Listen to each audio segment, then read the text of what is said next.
So if you had a teenage son, what would be the one piece of advice you'd give him to break through the matrix and achieve success in life, whatever that is for him? I'm actually genuinely worried about my children because I grew up so broke and they're going to be so fucking rich. It is a worry, isn't it? It's a worry because you're a different man when you have no safety net. You're a different man when you have to pull it off. No, I need to. No, I literally have to pull this off. I have to roll the dice.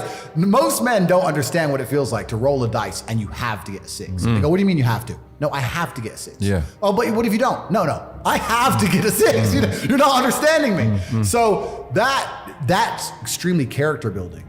And I think if you're a young man, even if you're not my child, if you're just any man who's out there in the world today, you need to look at some problems that need solving either for yourself or for society and find a way to fix them. And I think that you should just adopt some problems and try and fix them. It doesn't matter what it is. You can just try and fix the litter in your area, or you can try and get a 6-pack or whatever you want. Men are builders. The modern world, call me misogynistic, the modern world was built by men. Every building you're in was built by men. Every road you drive on was built by men. We're builders, we build things, and that's what you should be focused on. And like I said before, if you're hardworking and you build, and I think you'll do well in life. That's what it's really about. You can't hide away from the brutal realities of work. That's it. And while we're on the subject, that's actually where these last 2 years have been pure clown world, because I've known some people who've made a bunch of money in crypto, and I've said to them, what you've just gone through, what you've just done is once in a generation, and it's completely ruined you.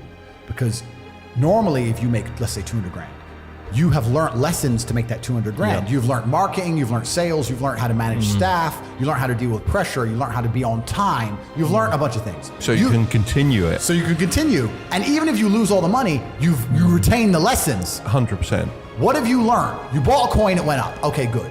You have not learned a single fucking thing about how money is made, about personal development. You didn't even learn how to have a firm handshake and put on a tie. You learned nothing. You pulled it off, you made a few dollars. You've lost them now. And now, the worst thing about it is, you think you're too good for work. You think you're so smart now. Yeah. Oh, I made it. This is the next one. You got lucky. Now you think you're too good to actually get up and grind. You think you're just gonna pull it off again, another lottery win. And you don't think you have to work very hard. And guess what's gonna happen to you? You're gonna end up fucking broke. Because that's not the reality of the world. That clown world shit is over.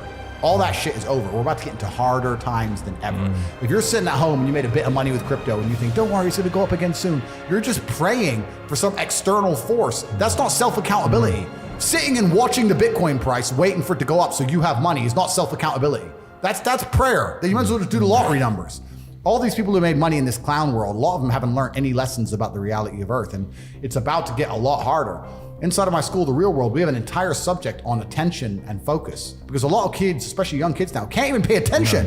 We have to teach them from the beginning how to watch the lessons because they're too long and they can't focus. It's crazy. It's like picking up your phone all the time. Like even some of the people that work for us, you know, I want them to be focusing on their job and they're always on their phone. Distracted. It's not Kai, it's a lot of other people. I know. But yeah, they're always on their phone. It's breaking their attention and they don't realize it's not the time just on their phone. It's like taking them out from it and then back into it. It takes you a bit of time to get into it. Completely. People can't even focus anymore. Yeah. And so inside the school, in the real world, we have to teach people how to focus again. So like these last few years have been complete clown world. And I think we're about to hit very, very difficult times. But in hard times, the people who are good at the game get very rich. Well, we interviewed Tom Hartley very recently, the supercar dealer, and he made his money from 11 years old to 17, lost $1 million at that point, went back to broke. But the words he said were, I learned all those lessons, I can get there again. Completely.